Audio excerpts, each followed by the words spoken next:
Hola, ¿qué tal? Un gusto saludarles. Andrés Ramírez estará con ustedes durante esta hora informativa. Gracias por premiarnos con su sintonía. Hacemos un repaso breve de la agenda que hemos preparado para usted.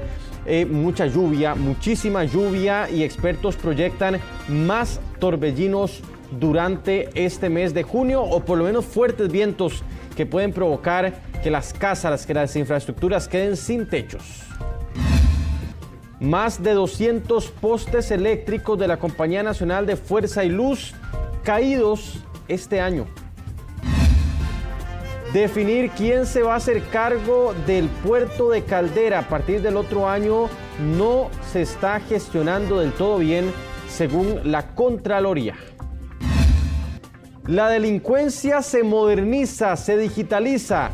Están bajando los robos físicos, por ejemplo, de carteras, de celulares, pero aumentan los ataques a las cuentas bancarias. 5 de cada 10 trabajadores se ubica solamente en 5 sectores económicos del país. Los demás están quedando rezagados. Vamos a hacer un análisis en esta edición. Y el PANI estudia una propuesta para que se prohíba el uso de celulares en algunos niveles educativos. Vamos a ampliar el tema con una entrevista en vivo. Comenzamos.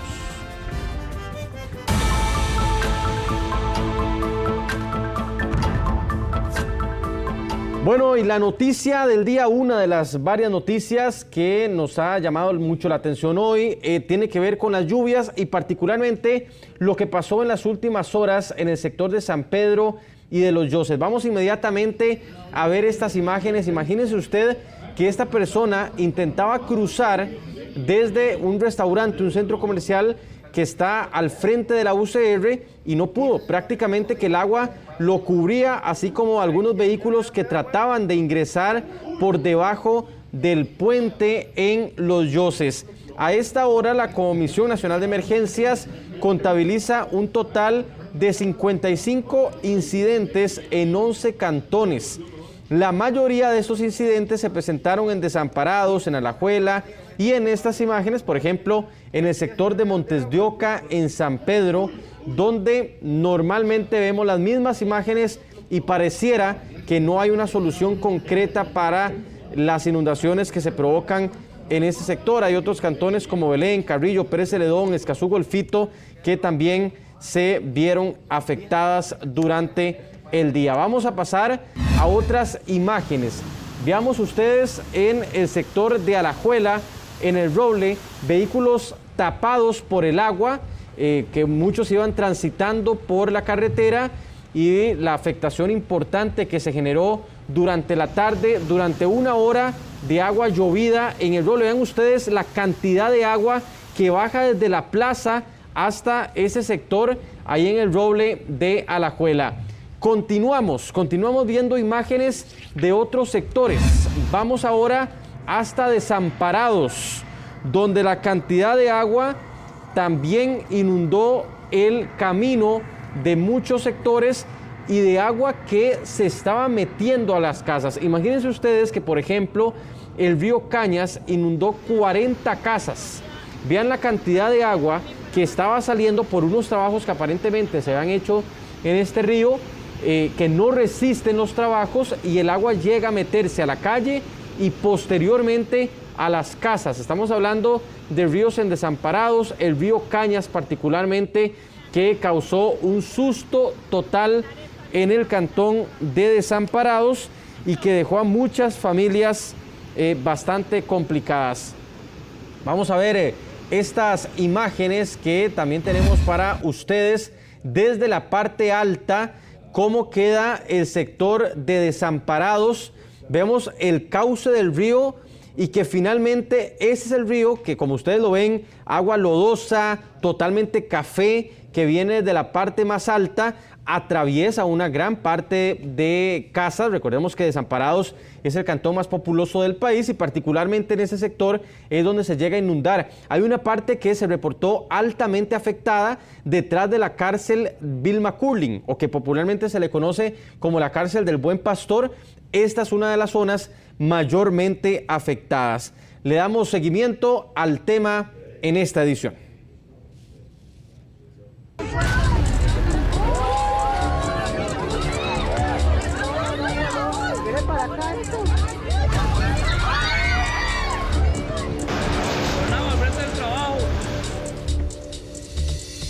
Y a esta hora de la noche le agradecemos pero muchísimo que se conecte con nosotros don Marcial Garbanzo. Él es experto de la Universidad de Costa Rica. Don Marcial, en los últimos días hemos visto en algunos casos torbellinos, en otros casos fuertes vientos que han destechado casas. Primero que todo, muchas gracias. ¿Y qué tan común o tan frecuente es que podamos seguir viendo este tipo de fenómenos? Adelante, buenas noches. Buenas noches, gracias por tenerme en su programa. Sí, cuando tenemos ya la época lluviosa, ya completamente entrada como la tenemos ahorita, es normal que tengamos estas tormentas fuertes. En este tipo de tormentas convectivas, como las conocemos en meteorología, cuando tenemos estos frentes muy fuertes de lluvia, generan un movimiento de aire hacia afuera y esas ráfagas pues son muy fuertes y entonces pues causan este tipo de incidentes que hemos visto. Estas mismas ráfagas, que se llaman así, frentes de ráfaga de la lluvia, cuando se mueven muy rápido, generan remolinos horizontales que la misma tormenta succiona y los estira. Cuando los estira es que tenemos estos torbellinos, y los torbellinos cuando se estiran se hacen todavía más rápidos, y ahí es cuando vemos este desprendimiento de techos y partes de las estructuras. Don Marcial, este año hemos visto, por lo menos en el último mes, por lo menos 5 casos. ¿Esto ha venido incrementando o normalmente ha sido la tónica, digamos, cuando suceden cosas como las que nos está explicando? Para saber si hay incrementos hay que hacer estudios científicos detallados para poder dar un resultado de eso. Yo creo que más bien ahora como los centros de población son más grandes y tenemos más acceso a los medios, pues sabemos de más efectos y fenómenos como estos que ocurren. Es difícil certeramente, científicamente, decir si hay un incremento, a menos de que se haga un estudio serio acerca de esto, pero claramente se observa más información al respecto y creo que se debe a que pues, la gente tiene mejor forma de comunicarlo a los demás. Y una pregunta que nos han hecho mucho en redes sociales, don Marcial, obviamente las familias en algunos casos asustadas de que les pase en su barrio o en su distrito. ¿Hay alguna forma en que, por lo menos con la vista, la gente pueda decir, bueno, cuidado porque hoy puede, como cuando se dice, hoy puede llover fuerte? ¿Hay alguna forma de determinar que pueda venirse en fuertes ráfagas así? Sí, hay varias señales. Cuando se oscurece mucho es porque las tormentas son muy grandes, entonces tapan el sol. Entonces, cuando tenemos una nube muy, muy oscura y sentimos un viento fuerte, muy fuerte, y vemos la lluvia cercana, esa frente de ráfaga que estamos viendo muy fuerte puede evolucionar en un torbellino. Entonces, herramientas visuales como esa nos pueden ayudar a saber si estamos en riesgo de eso. Una tormenta muy oscura, muy grande, con vientos muy rápidos al frente, pues nos puede decir de que esto puede evolucionar en un caso de esos. Lo mejor es tomar las precauciones del caso, porque este viento, como es muy rápido, puede convertir cualquier objeto, una piedrita o un pedacito, un palo de cualquier cosa, lo puede convertir en un proyectil. Entonces hay que tomar las medidas adecuadas para no ser afectados por eso. Y lo último, Marcial, para lo que resta del mes, por las observaciones, los estudios que usted tiene, ¿se podrían proyectar entonces que puedan ocurrir en cualquier momento todavía durante el mes? Claro, la época lluviosa en Costa Rica tiene un máximo en la primera parte del año, que es en el que estamos ahorita. Entonces es normal que podamos ver tormentas convectivas fuertes como estas que se han estado presentando estos días.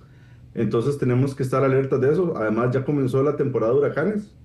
Entonces hay que prestar atención a los organismos nacionales de emergencias y de prevención como el Instituto Meteorológico Nacional y las alertas que nos puedan generar al respecto.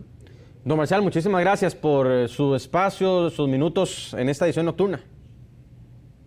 Claro, con todo gusto.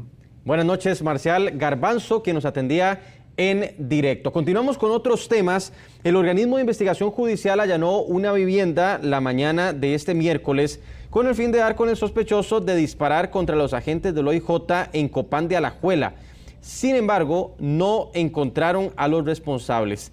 Debido a esto, las autoridades emitieron una orden de captura para dar con el sospechoso. Durante las diligencias decomisaron municiones de arma 9 milímetros, mismas que habrían usado para atacar a los agentes cuando realizaban un seguimiento. También decomisaron municiones calibre 38 y AR-15. El caso continúa bajo investigación. Cada vez estamos teniendo más y más ataques hacia los cuerpos policiales, independientemente que los delincuentes sepan o no que se trata de un vehículo oficial. Esto nos debe llamar mucho la atención y debe también sentar precedentes para que en los casos en los cuales la policía pues es atacada, pues tenga también esta posibilidad de que logremos de alguna forma como país buscar mecanismos de que nos permitan que esas situaciones no lleguen a este punto tan álgido. De parte nuestra, pues esta investigación pues inició desde anoche y estamos tratando de ubicar a las personas que cometieron este delito para presentarlos ante los tribunales de justicia. Bueno, y préstele atención a este video porque el OIJ requiere de su ayuda. Están buscando a unos supuestos asesinos que se trasladan libremente en este momento por Alajuela o por cualquier parte del país porque no se les ha logrado ubicar. Se registró en Alajuela en enero, resulta un homicidio en el sector.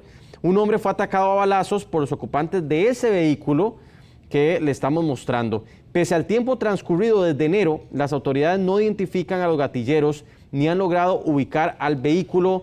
Requieren su colaboración. Ahí tiene el número abajo, 808.645. Es una línea confidencial. Usted puede dar información de manera anónima si tiene algún dato.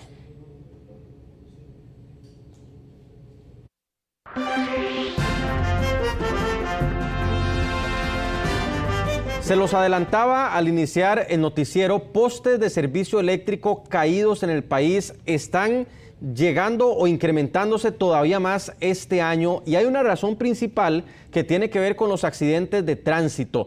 Jeffrey Naranjo nos informa a esta hora de la noche en directo. Buenas noches.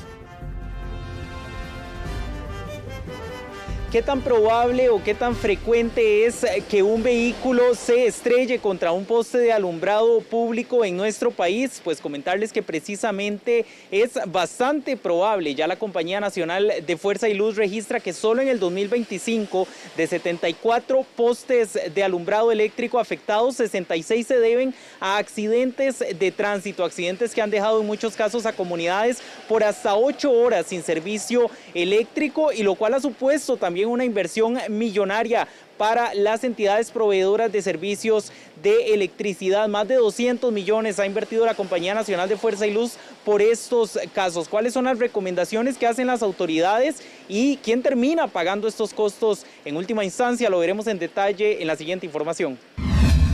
Los postes de alumbrado público en Costa Rica ya no solo caen por consecuencia de fenómenos climáticos o deterioro. Los choques de vehículos con postes de electricidad se han convertido en uno de los principales motivos por los cuales empresas como la Compañía Nacional de Fuerza y Luz atienden afectaciones del alumbrado público. Les hacemos un llamado a conducir con mayor prevención durante esta época lluviosa para evitar el impacto contra postes. A la vez le hacemos un llamado a las personas que conducen camiones para que tomen en cuenta la altura de sus camiones o de sus cargas, de manera que no se enganchen en la línea de comunicaciones. Mientras que en el 2020 eran 79 la cantidad de postes afectados que contabilizaba la compañía, para el 2022 esta cifra aumentó a más de 100, siendo que en el 2024 se contabilizaron 124 postes afectados. En total, en lo que va del 2025, la Compañía Nacional de Fuerza y Luz ha sustituido ya 74 postes, de los cuales 61 se deben a accidentes de tránsito. El costo por cada poste reemplazado ronda los 3 millones de colones y pueden dejar hasta 8 horas en promedio sin electricidad al sector afectado. Las caídas de ramas en el cableado eléctrico también son de las principales causas de afectación al servicio. En incidentes con atención con árboles hemos atendido 225 incidentes, pero ellos van de la mano desde caídas por causas naturales hasta provocadas por personas, refiriéndonos a un accidente de tránsito, por ejemplo. ¿Qué pueden hacer los vecinos cuando estas situaciones se presentan? No tocar ningún cable que esté ahí. Tengamos la certeza o no, si tiene electricidad, debemos de descartarlo. Y a nivel de las casas de habitación, como recomendación, sí podría decirse que bajen los disyuntores eléctricos o la caja de breaker. Precaución, sobre todo cuando hay carreteras resbalosas, donde las probabilidades de accidentes de tránsito pueden reducirse con solo bajar la velocidad, son parte de las recomendaciones de las autoridades. La Compañía Nacional de Fuerza y Luz recuerda que cuando un poste de electricidad es dañado por un vehículo, los gastos millonarios de reparación corren por cuenta del conductor.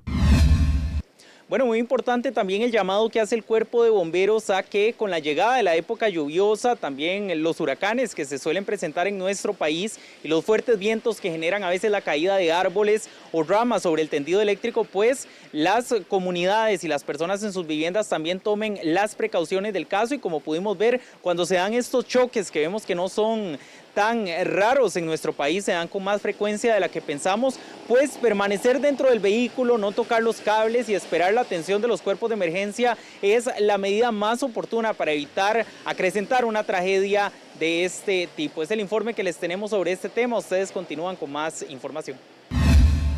Jeffrey, muy amable, muchas gracias. Ustedes tienen en pantalla a Jeffrey y también tienen en pantalla a nuestra compañera Rachel Matamoros, quien está en la sala de redacción, porque vamos a pasar a este otro tema. En el país, cada 24 horas están ocurriendo unos 4 o 5 asesinatos, pero resulta que hay un informe que está comparando la cantidad de asesinatos con respecto a la población con diferentes países y no estamos nada bien, déjeme decirle. Rachel Matamoros nos va a ampliar sobre este tema. Buenas noches, Rachel, adelante. Es correcto, Andrés. De hecho, ese dato que usted mencionaba es el que le preocupa a las autoridades por la tendencia que han visto, ya que a partir de este segundo semestre del año es donde se ve ese aumento en la cantidad de homicidios por los enfrentamientos territoriales entre los grupos criminales.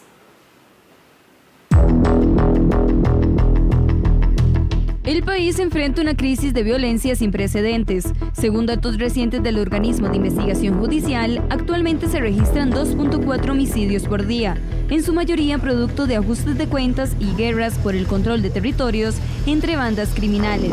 Estas muertes no están distribuidas al azar, sino que se concentran en zonas geográficas muy específicas que hoy figuran como los principales focos de violencia letal.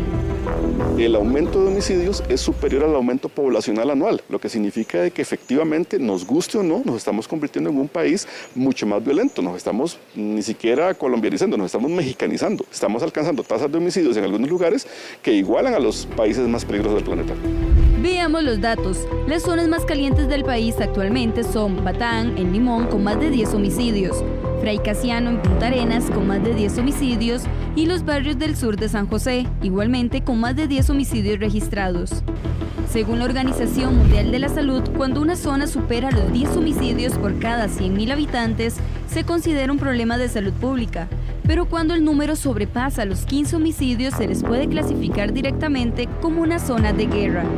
Si aislamos zonas específicas de Costa Rica, como Batán, como Fray Casiano de Punta Arenas, como barrios del sur de San José, Río Azul, etcétera, etcétera, esas zonas tienen tasas hasta de 35 eventos por cada 100.000 habitantes, lo que los pone a la par o de las ciudades más peligrosas del planeta.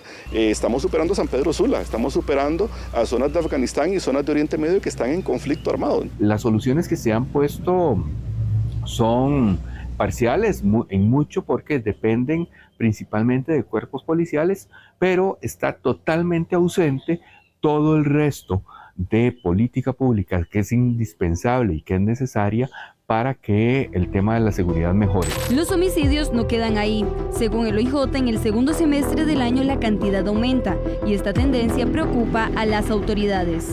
Generalmente cuando tenemos el inicio del segundo semestre del año, pues ocurren estos eventos, está ocurriendo al finalizar el primer semestre, pero ya es una tendencia que hemos visto en otros años, que generalmente el segundo semestre del año pues resulta más violento que el primer semestre. Además alertan que los jóvenes están siendo más tentados y reclutados por grupos criminales y son quienes también están muriendo en estas guerras territoriales. Estamos ante una ola bastante fuerte de violencia, los jóvenes cada vez pues son tentados por grupos criminales o si no, buscan de alguna forma reafirmar su masculinidad de manera incorrecta a través de lo que es una situación de violencia. La proyección del OIJ es que el país podría cerrar este 2025 con más de 900 asesinatos.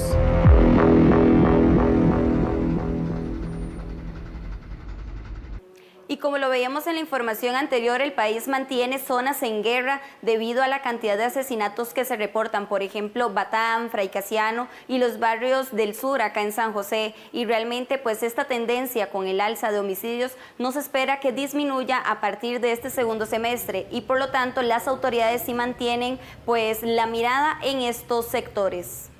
Claro que sí, Rachel, muchísimas gracias. Vamos a cambiar de tema. Borrón y cuenta nueva. El gobierno publicará una nueva licitación para elegir a una nueva empresa que haga las revisiones técnicas vehiculares.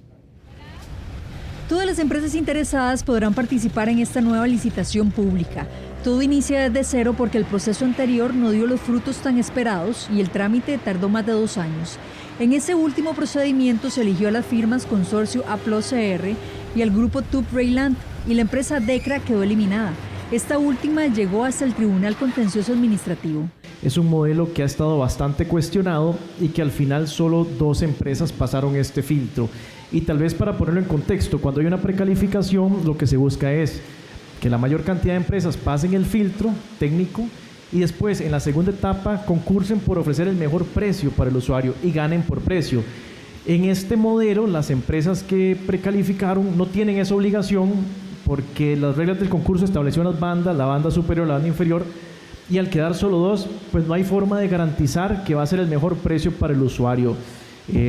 Fue un modelo que no dio los frutos esperados y lo que corresponde en este momento es descartar ese modelo de precalificación y pues sacar adelante una licitación pública, transparente. Olvidémonos de todo lo que pasó, las leguleyadas de la Contraloría, etcétera. Hagamos una licitación nueva y que gane el que dé la mejor oferta para el pueblo de Costa Rica.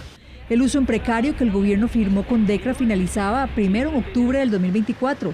Sin embargo, como la administración no logró completar la contratación, el plazo se extendió hasta julio de este 2025.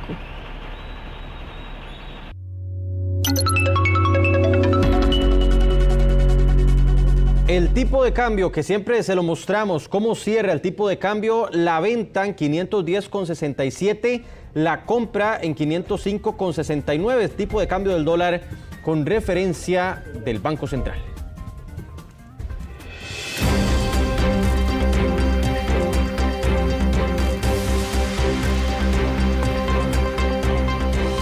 Disminuyen los delitos contra la propiedad, lo ha dicho la fuerza pública. Pero bueno, hay una razón a la que están apuntando los expertos. Más bien están incrementando los delitos a través de Internet, la ciberdelincuencia. Se está modernizando esto, ya no es el carterismo tradicional. Sheila Paniagua a esta hora nos informa. Sheila.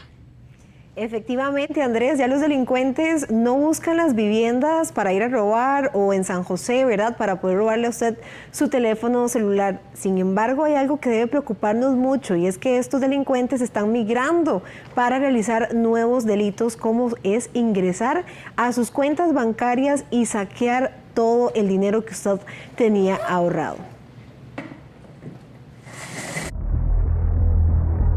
Los delitos contra la propiedad, como robos a viviendas y comercios, bajaron un 17,5% en los primeros 5 meses del año. Gracias al trabajo de control territorial que viene desarrollando la fuerza pública, buscando la contención en diferentes fenómenos criminales, hemos logrado una disminución muy importante en lo que refiere a delitos contra la propiedad. Básicamente hemos disminuido en un 17,5%, lo cual representa 3.711 delitos menos en lo que llevamos del año. Y esto gracias a la labor que realizan todos los hombres y mujeres diariamente en calle, que es donde realmente podemos incidir en el fenómeno de robos, asaltos y otros fenómenos de delitos contra la propiedad. Pero mientras las calles se sienten más seguras, otro tipo de amenaza está creciendo y esta vez no necesita armas ni pasamontañas. Lo que significa que los delincuentes han cambiado la forma en que cometen los delitos, porque hoy el blanco ya no es su casa, sino su cuenta bancaria. El OIJ reportó un crecimiento importante en los delitos informáticos. En el 2023 se reportaron 3.262 denuncias. En el 2024 recibieron 10.040 denuncias, un aumento del 90%.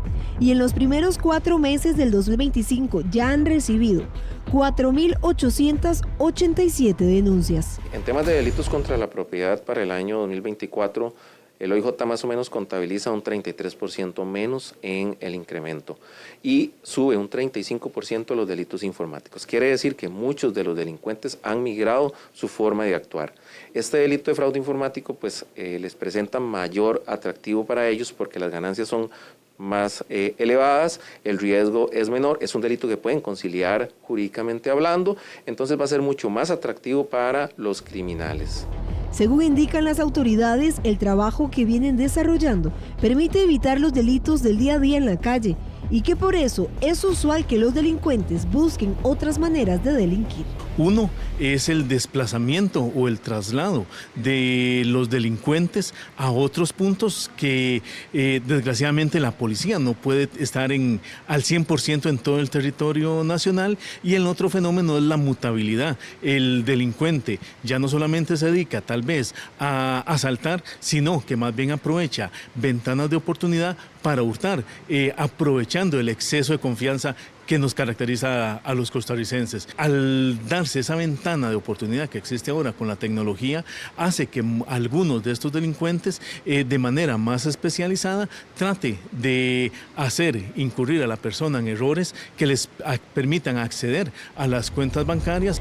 En esto, la ciudadanía juega un papel importante, ya que deben ser maliciosos con las páginas a las que ingresan. También, no compartir su usuario ni contraseña con desconocidos por internet. Y cuando realice compras por la web, verifique si realmente es el sitio de la tienda. Sheila, y aquí queda una interrogante. ¿Qué tan avanzados o qué tan atrás nos hemos quedado en leyes, en todo ese tema que tiene que ver con estafas a través de la web, ciberdelincuencia? Andrés, bueno, un delito que sin duda viene en aumento y que está preocupando mucho a las autoridades judiciales, y estas estafas informáticas. Recordemos que el perjuicio económico es millonario y, como usted lo dice, nos estamos quedando atrás. Ya lo decía también el jefe de fraude informático del organismo de investigación judicial, que la víctima puede llegar incluso a conciliar con estos delincuentes. Imagínese usted de que tal vez yo fui estafada y me robaron 10 millones de colones en mi cuenta bancaria, pero tal vez usted fue estafado también por ese mismo delincuente, y esta persona llega y me ofrece una cantidad importante para conciliar. Y claro, ¿verdad? Me pagan a mí esos 10 millones, pero esta persona, tal vez el caso suyo no llegó a un juicio, pero usted ya perdió 10 millones que esta misma persona le robó. Entonces es importante que las personas tengan en cuenta que pueden llegar a conciliar, claro que sí, pero que ya estas personas también se han ganado un dinero por estafar a otras personas. Claro, claro, y es un tema que hay que darle seguimiento, sin duda alguna. Sheila, muchísimas gracias. Buenas noches. Vamos a pasar a otros temas. Empresas que importan productos al país reportan hasta 30 días de espera o más para desembarcar sus mercancías en Puerto Caldera. Los 20 años de concesión a la Sociedad Portuaria de Caldera para la administración de uno de los principales puertos del país vence el otro año, y según un reciente informe de la Contraloría General de la República, las gestiones para determinar quién podría ser la próxima compañía a cargo de esta terminal tiene plazos muy limitados, gestión deficiente y hasta 95 días de aplazamiento en la fecha original de recepción de ofertas a la licitación.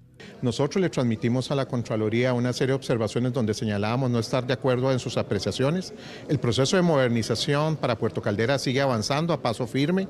De hecho, el día de ayer salió publicado en la Gaceta la nueva fecha para recepción de ofertas, que será el 16 de julio. En otro informe, la Contraloría encontró que obras de mantenimiento prioritarias que debían estar listas para 2024 no se habían realizado. De un 73% de ejecución de dineros para el mantenimiento del puerto, solo se habían ejecutado un 30%, y que la asesoría jurídica y la gerencia del INCOP fueron incorporadas al proceso hasta en enero de este año, pasando meses fuera de las decisiones claves de esta situación. Las empresas que importan productos a través del puerto de Caldera no pasan por alto este problema.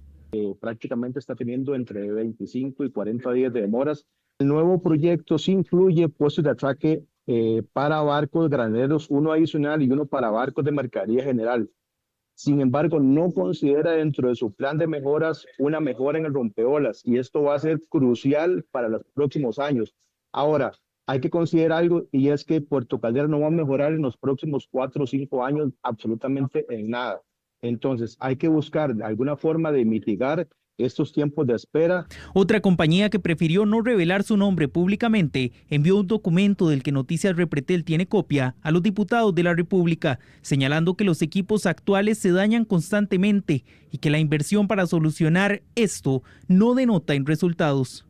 Al final, ¿quiénes son los más afectados? Empresas importadoras que esperan para desembarcar por hasta 30 o 45 días en casos extremos, pagando sumas millonarias de retrasos. Barco, después del tiempo permitido, que pueden ser 4 a 5 días para descargar, empieza a correr la demora.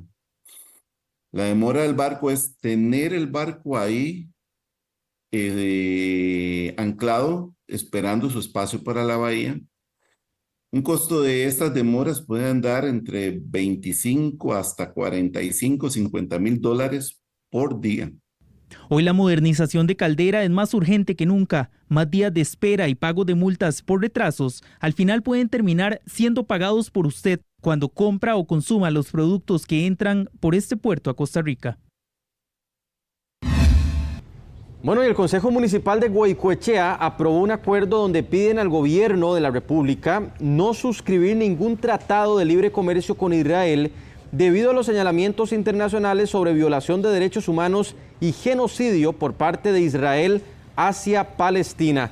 El tema no ha sido ajeno a otras municipalidades e incluso el año pasado generó controversia en el Consejo Municipal de Montes de Oca, donde varios regidores se pronunciaron en contra de Israel frente a representantes de la embajada. Del punto 23.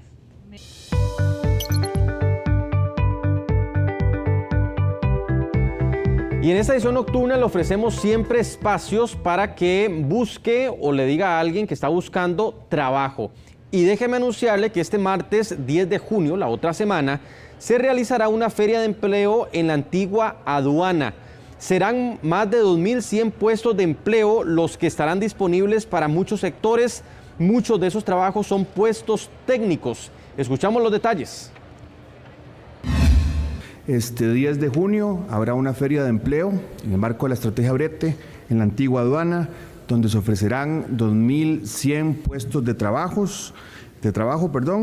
103 empresas. Invitamos a todas las personas que se registren en la página brete.cr. Pueden llamar también al teléfono 2210-6060. Muy importante la atención de personas con discapacidad y la anuencia de varias de estas empresas para hacer efectivas contrataciones para estas poblaciones.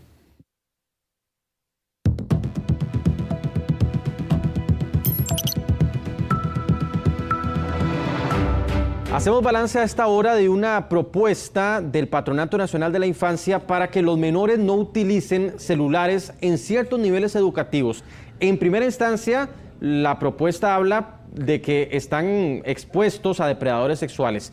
Yo me encuentro con don Pablo Chaverri, especialista en temas de educación de la Universidad Nacional. Don Pablo, gracias primero que todo por acompañarnos a esta hora. ¿Qué opina usted como experto? ¿Se debe limitar el uso de celular en menores de edad? Bueno, yo pienso que una buena forma de verlo es usando la metáfora del doble filo, ¿verdad? Las tecnologías en general, y de algún modo así ha sido la historia de la humanidad, tienen ventajas y tienen desventajas. Permiten avances y también traen retrocesos. Algo así está pasando también con las tecnologías de la información y la comunicación, y más concretamente con los teléfonos celulares y con las pantallas. Tienen enormes ventajas, ¿verdad? Le llamamos teléfonos, pero en realidad son computadoras con un alto grado o un grado creciente de inteligencia artificial, pero también tienen muchísimos riesgos, ¿verdad? Usted acaba de señalar, por ejemplo, el tema de el acceso a personas que puedan aprovecharse o abusar de personas menores de edad. Sin embargo, también existen mecanismos para proteger a las personas. Entonces, creo que, como en todo tema complejo, tenemos que tratar de hacer un balance que nos permita aprovechar los pros y limitar los contras. Ahora, ¿qué desventajas, por ejemplo, podríamos puntualizar, así muy brevemente, de que los menores de edad, si hablamos de tempranas edades, en primaria o en secundaria después, estén expuestos a tanto celular. Sí, la investigación es bastante recurrente en señalar el efecto de la distracción. El aprendizaje depende en gran medida de nuestras capacidades de atención sostenida. En este momento, para que vos y yo podamos interactuar, necesitamos concentrarnos en lo que estamos. Nuestro cerebro no puede estar en múltiples cosas a la vez. De hecho, lo que el cerebro hace es que pasa de una cosa a la otra, pero en cada momento, en cada instante, está en una sola cosa. Entonces, cuando tenemos muchos estímulos o muchas distracciones, entonces la atención sostenida, que es especialmente importante en temas, digamos, más densos, más complejos, es algo de lo que se pierde y se deteriora, ¿verdad? Además de los riesgos que ya señalábamos. De hecho, justamente y de manera muy casual, hoy viendo las redes sociales, por cierto, veía un dibujito que decía, abuelo, ¿por qué sabes tanto, tenés tanto conocimiento? Y él decía, es que en mi época yo sí leía y la inteligencia no era artificial. Creo que es una reflexión, ¿no?, que viene al tema, ¿no? Sí, claro. La inteligencia artificial no debe verse como un sustitutivo, digamos, de la inteligencia natural. Al contrario, debe verse como una herramienta. Y como toda herramienta, si le damos un buen uso, va a potenciar nuestras capacidades, ¿verdad? Pero si le damos un uso negativo, lógicamente se va a convertir en algo perjudicial. Entonces, el enfoque tal vez debería pasar de no solamente ver cuánto tiempo pasan los chicos, niños o adolescentes frente a una pantalla, sino qué es lo que están haciendo. ¿Es algo productivo? ¿Es algo que les está enseñando? ¿Es un video educativo? ¿Es un relato que tiene algún sentido? ¿O es simplemente scrolling, verdad? Y viendo relatos o pequeños fragmentos de información sin profundizar en ninguno de ellos. Y esa es una de las críticas que se hace, ¿verdad?, a la información, digamos, muy amplia, pero muy sin profundidad. Es decir, algo que atenta contra el pensamiento crítico, que es algo muy importante que hay que tener frente a la inteligencia artificial. Recordemos que la inteligencia artificial lo que hace es básicamente procesar de la información disponible en sus bases de datos, pero si yo le pregunto cosas sobre mí o sobre mi propia experiencia, no me puede responder. Entonces, la inteligencia artificial no me sustituye, no sustituye mi criterio ni mi opinión y debe verse como una herramienta o un asistente, pero hay que tener cuidado con el riesgo que esto puede implicar para crear más bien un pensamiento superficial, porque hay investigaciones que señalan que la gente tiende a darle una alta credibilidad a la inteligencia artificial y entonces a suspender los controles o las dudas que son fundamentales para el pensamiento crítico. Claro, ahora la propuesta del PANI va inicialmente muy ligada más bien al tema de que están expuestos a depredadores sexuales. Creo que eso también es un riesgo que ustedes como académicos contemplan. Así es uno de los riesgos que hay, ¿verdad? Es muy importante también desarrollar estrategias, inclusive a nivel internacional, ¿verdad? Ya hay conglomerados o agrupaciones de organizaciones que trabajan en prevenir, ¿verdad?, las diferentes formas de acoso o que incluso están persiguiendo, ¿verdad?, a través de medios electrónicos a los acosadores o de niños y niñas, ¿verdad? Entonces, estas políticas y esos programas deben continuar, pero si cayéramos, por ejemplo, en el extremo de un prohibicionismo absoluto, ¿verdad?, recordemos que vamos hacia un mundo cada vez más digitalizado y las habilidades digitales, bien manejadas, bien reguladas, son precisamente uno de los requerimientos de la actualidad. Y es que justamente a eso iba, don Pablo, porque creo que se ha generado un debate a nivel internacional y yo genuinamente también tengo ese cuestionamiento.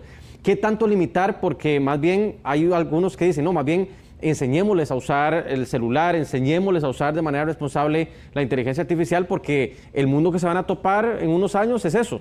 Entonces, ¿dónde podemos llegar a un punto medio? Sí, creo que la educación en habilidades digitales es algo en lo que vienen insistiendo muchos expertos y muchos analistas e investigadores, y también hay evidencia que demuestra que los chicos que desde edades tempranas aprenden, por ejemplo, habilidades de programación o habilidades computacionales, después eso tiene un impacto en sus habilidades cuantitativas, en su pensamiento lógico, en su razonamiento, y estas son habilidades fundamentales, ¿verdad?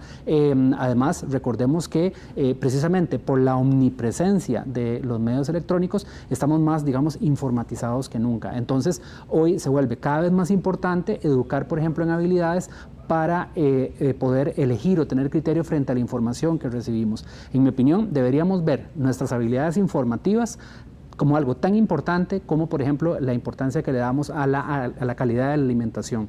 Si tuviéramos un enfoque parecido a ese, entonces nos daríamos cuenta de lo importante que es, así como tengo cuidado sobre qué consumo, cuántas calorías, qué tanto azúcar, cómo fue procesado este alimento, de dónde viene, lo mismo con la información que consumimos. ¿Cuál es su fundamento? ¿Cuál es la fuente? ¿Qué características tiene esa información? ¿Es una información que está sesgada o no? Y entonces podemos de esa manera alimentar también nuestro conocimiento y nuestra comprensión del mundo. Pero para eso entonces sí deberían de usar celular. Por supuesto, pero de forma regulada y de forma inteligente, es decir, de una forma que esté planificada.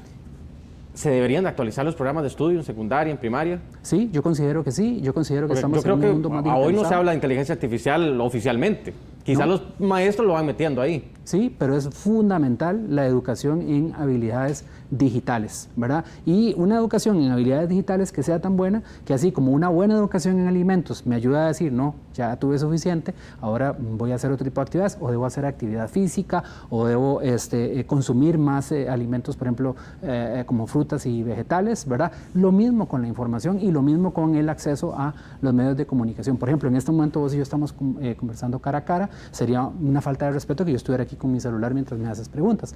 Lo mismo en cualquier conversación y cualquier espacio interpersonal. Y estas normas, digamos, de conducta en el manejo de nuestras interacciones mediadas con o sin teléfono es algo que debe educarse. Don Pablo, muchísimas gracias. Interesantísimo el tema, sin duda alguna. Bueno, y sigue generándose ese debate, pero creo que hoy nos lo dejas más claro. Un gusto.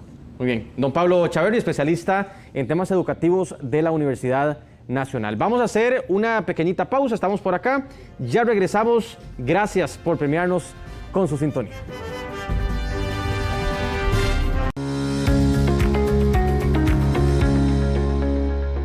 Como todos los miércoles tenemos esta sección de enfoque económico y hoy con el tema de que el comercio, la industria de manufactura y la agricultura, también la ganadería, agrupan la mayoría de trabajadores costarricenses. Pero ¿cuánto están aportando a la economía? Fabricio Quiroz está aquí en el set y nos detalla. Buenas noches, Fabricio.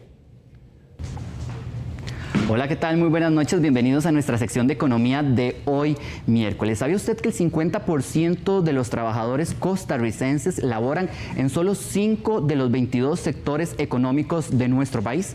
¿Pero a qué se deben estos números y cuáles son algunas de las repercusiones económicas que tiene esto en Costa Rica? Lo vemos en la siguiente nota. Un total de 1.110.438 trabajadores, es decir, la mitad de la fuerza laboral en Costa Rica se ubica en tan solo 5 sectores económicos de los 22 que registran las estadísticas del INEC. La concentración del empleo en pocos sectores, por un lado, muestra que de alguna manera tenemos una gran especialización. La economía costarricense se ha venido transformando, sobre todo en este siglo. Hemos pasado a ser una economía más basada en servicios. En el primer lugar se ubica el sector comercio y reparación de vehículos, con un total de 356.282 colaboradores. De empresas internacionales a vender y traer productos desde Asia, ¿verdad?, que se revenden en Costa Rica, y eso ha minorado, ¿verdad?, el impacto que ha tenido el comercio y los servicios, principalmente en comercio en artículos sumamente baratos y que se importan y que la gente compra en Costa Rica y revende. La industria manufacturera ya suma 252.255 empleados para el primer trimestre del año 2025. El sector de la manufactura costarricense hoy está esencialmente en zonas francas, y eso significa, digamos, una ventaja porque las cadenas de producción que están articuladas en las zonas francas por lo general tienen vínculos globales y la productividad es mucho más alta. Este sector está generando un 12% más o menos de cada 100 colones que se producen en el país. La agricultura, ganadería y pesca registra un aumento de 15.000 empleos en los últimos 2 trimestres. Hoy cuenta con 212.906 trabajadores. Tenemos un problema que el sector agrícola tiene como 2 subsectores importantes. Uno dedicado a la exportación, que está muy tecnificado y donde la productividad es bastante alta, y otro dedicado al mercado interno, que está realmente de muy baja productividad.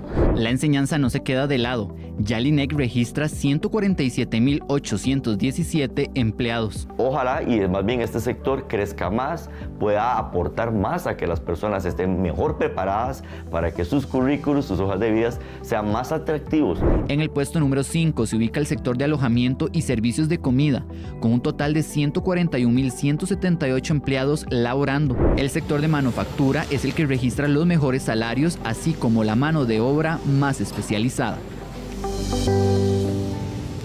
Bueno, y es que según estadísticas también alrededor de 800.000 personas en Costa Rica trabajan bajo la informalidad. ¿El motivo? Bueno, muchos alegan que registrar sus negocios, hacer todo este proceso es muy complicado y hace que ellos no terminen o no registren sus pequeñas y medianas empresas ante el sistema y que por supuesto esto termina afectando la economía de nuestro país. Muy buenas noches, continuamos con más de Noticias Repretel.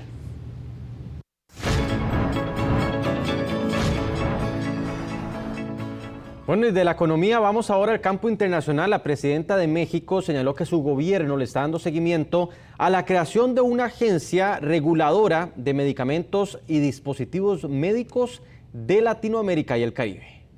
Con el objetivo de alcanzar la autosuficiencia sanitaria en la región de América Latina y el Caribe y garantizar el acceso de medicamentos y dispositivos médicos de calidad, la presidenta de México, Claudia Sheinbaum Pardo, afirmó que su gobierno le está dando seguimiento a la creación de la Agencia Reguladora de Medicamentos y Dispositivos Médicos de Latinoamérica y el Caribe, AMLAC, y anunció que con el objetivo de consolidarla, próximamente recibirá autoridades de Brasil. Sí, se le está dando seguimiento, incluso fueron unos de los temas que hablé con el presidente Lula. Viene pronto un grupo de Brasil con el titular de la Secretaría de Comercio de Brasil o de Economía y Comercio. Y entre otros temas vamos a tocar el tema de las agencias reguladoras. El acuerdo para crear esta agencia reguladora se firmó en abril de 2023 en el puerto de Acapulco, en México. En ese momento fue firmado por la Comisión Federal para la Protección contra Riesgos Sanitarios de México, el Instituto Nacional de Vigilancia de Medicamentos y Alimentos, INVIMA, de Colombia, y el Centro para el Control Estatal de Medicamentos, Equipos y Dispositivos Médicos, CECMED, de Cuba. Estas autoridades reguladoras se comprometieron a trabajar conjuntamente para promover la autosuficiencia sanitaria en la región e incluir a más países. En ese momento, los responsables sanitarios de los 3 países reconocieron los desafíos que enfrentan América Latina y el Caribe en los ámbitos sanitario, productivo, económico y social, especialmente después de la emergencia sanitaria por COVID-19. Para la red de noticias Salvavisión, Mariana Madrid.